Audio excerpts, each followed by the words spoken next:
s'agit d'un article qui s'appelle Dictators, Facial Characteristics and Foreign Direct Investment, qui a été publié dans Leadership Quarterly, une revue scientifique dans le domaine de l'économie et de la gestion, qui a été écrit avec Abel François de l'Université de Lille et Sophie Panel de Sciences Po Grenoble.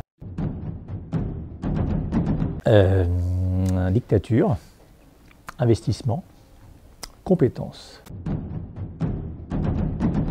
L'idée du papier, c'est la suivante. En fait, les entreprises peuvent faire des investissements directs à l'étranger. Ça veut dire qu'elles peuvent envoyer des capitaux à l'étranger pour créer une entreprise ou pour contrôler une entreprise.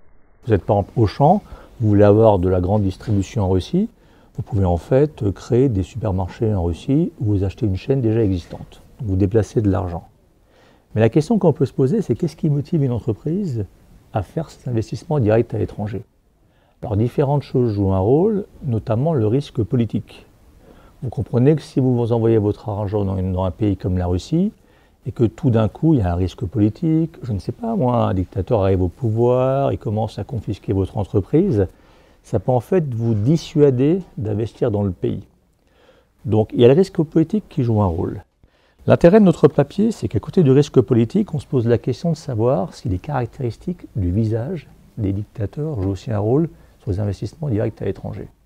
Qu'est-ce que ça veut dire que cela? En gros, on se pose la question de savoir si le fait que le dictateur a une tête plus ou moins compétente ou inspirant la confiance joue un rôle sur les investisseurs.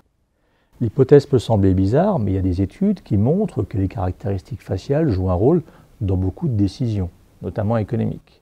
Par exemple, le fait d'avoir un visage qui inspire la compétence favorise, dans le domaine politique, des chances d'être élu. Et de la même façon, pour avoir un prêt, vous l'avez plus facilement que vous avez un visage qui inspire compétence. Donc on sait que le fait que vous inspirez compétence ou confiance peut jouer un rôle. À côté de ça, dans le cas des investissements directs à l'étranger, imaginez que vous êtes le patron d'Auchan. Avant d'investir dans un pays, vous essayez d'avoir le maximum d'informations sur ce pays. Dans le cas d'une dictature, par rapport à une démocratie, vous savez que les décisions économiques dans le pays sont encore plus dépendantes d'une personne. Dans une démocratie, ok, il y a un dirigeant politique, mais il y a des contre-pouvoirs, des garde-fous. Et le type n'est pas forcément éternel. Donc, dictature, vous êtes très dépendant du fait de savoir si la personne au pouvoir va prendre les bonnes ou les mauvaises décisions. Bonnes ou mauvaises, notamment, est-ce qu'il va décider tout d'un coup de confisquer votre entreprise? Ou est-ce qu'il va prendre des mauvaises décisions macroéconomiques? Par exemple, tout d'un coup, se lancer dans une politique très inflationniste. Donc, nos hypothèses sont, pour cette raison, que les dirigeants qui inspirent confiance et compétence devraient en fait favoriser les investissements dans leur pays. Alors, ce que nous avons fait, c'est qu'on a alors fait une étude empirique, en prenant des données sur les dictateurs dans le monde de 1975 à 2010, les investissements dans tous les pays du monde, dictature, et on a en fait eu un score de compétence et de confiance qu'on a obtenu en interrogeant des gens sur Internet, des gens du monde entier, pour qu'ils évaluent la tête des dictateurs selon en fait une échelle de 1 à 10. Est-ce qu'ils inspirent beaucoup confiance, pas beaucoup confiance, beaucoup compétence, pas beaucoup compétence.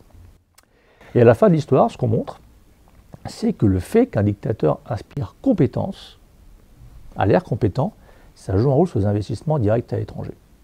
Inversement, le fait qu'un dictateur inspire confiance, ça n'a aucune importance. Ça n'attire pas les investissements directs à l'étranger. Donc concrètement, la tête du dictateur joue un rôle. Alors, si vous posez la question qui inspire compétence, qui n'inspire pas compétence, à titre d'exemple, dans notre échantillon de dictateurs de 1975 à 2010, où il y a plus de 200 dictateurs dans le monde, notamment l'Amérique du Sud est très bien représentée dans l'échantillon. Le dictateur qui inspire le plus compétence, c'était Erich Honecker, l'ancien dirigeant est-allemand.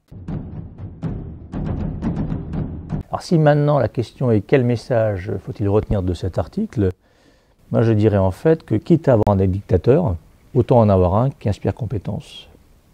Merci.